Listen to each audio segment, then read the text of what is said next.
At the close of the 19th century, the map of Europe was controlled by sprawling empires.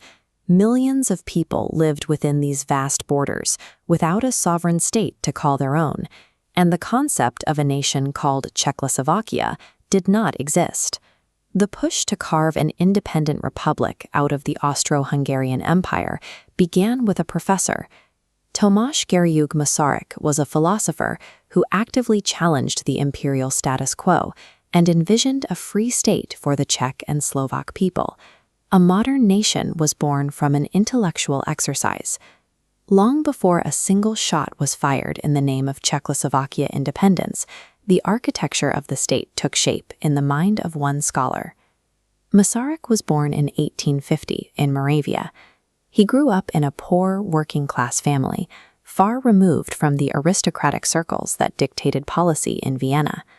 Through sheer academic discipline, he climbed out of poverty. He eventually secured a doctorate at the University of Vienna and was appointed as a professor of philosophy, moving from rural obscurity to the most prestigious lecture halls in the empire.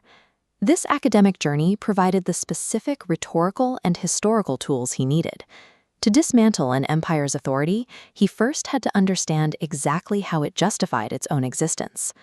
Masaryk's worldview was anchored in a highly practical philosophy, summed up in his personal motto, "Fear not and steal not." He believed that political conflicts stemmed from ignorance and that a society's problems required careful, rational study. He applied this rationality to the deepest prejudices of his era. Strongly influenced by his American wife, Charlotte Garrigue, Masaryk openly championed feminist causes, and he publicly contested the Jewish blood libel during the highly publicized 1899 Hilsner trial. He viewed himself as an educator whose duty was to enlighten the public. When global conflict erupted, Masaryk felt a direct moral obligation to step away from the lectern and step into the political fire. When World War I broke out in 1914, Masaryk realized the best path forward for Czechs and Slovaks was total independence. Facing arrest for treason, he fled into exile with his daughter to organize a resistance from the outside. He embarked on an exhaustive global campaign. Traveling through Western Europe, Russia, Japan, and the United States, Masaryk systematically built the diplomatic contacts required to mount a legitimate independence movement. He also needed an army. Masaryk played a vital, on-the-ground role in Russia, recruiting Czech and Slovak prisoners of war to form the Czechoslovak Legion, a formidable military force that fought effectively alongside the Allied powers. By 1918, he carried his campaign to America. Arriving in Chicago to massive crowds, he traveled to Washington and successfully lobbied President Woodrow Wilson to back the formation of a sovereign state. The strategy worked.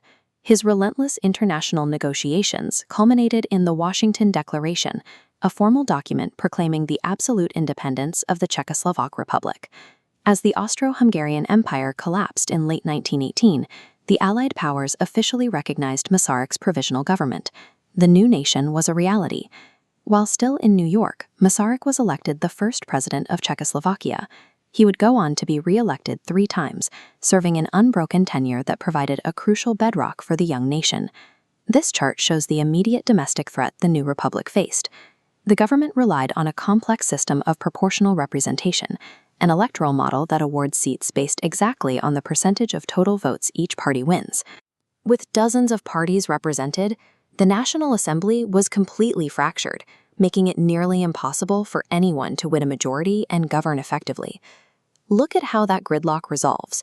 Masaryk used his immense personal prestige to act as the central hub holding the pieces together.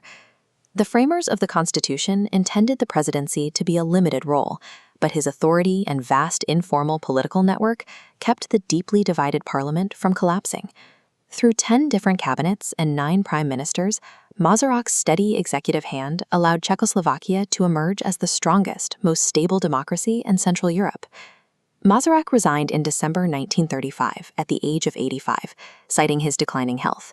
He died 2 years later, spared from witnessing the subsequent Munich Agreement and the horrific Nazi occupation of the country he built. By the time of his passing, his reputation had expanded far beyond his own borders. European leaders and intellectuals reverently referred to him as the Grand Old Man of Europe. His name is etched into the geography of the wider world. Today, you can walk down Avenida Presidente Rosarek in Mexico City. visit Masaryk Square in Tel Aviv, or find his profile printed on United States postage stamps. These global honors demonstrate that his core democratic ideals resonated deeply across different cultures. He became a universal symbol of liberty and rational governance. The history of the 20th century is largely defined by massive armies and vast geopolitical forces, yet a poor boy from Moravia managed to construct an entire republic using his intellect and moral courage. In the modern Czech Republic, he stands as a permanent symbol of the nation's democratic roots. Year after year, citizens gather at monuments like this one in Prague to honor the philosopher who willed their country into existence. Masaryk proved that a steadfast dedication to education, truth, and basic human rights possesses enough power to physically redraw the map of the world. The enduring freedom of the modern Czech and Slovak people is the ultimate living validation of his philosophy.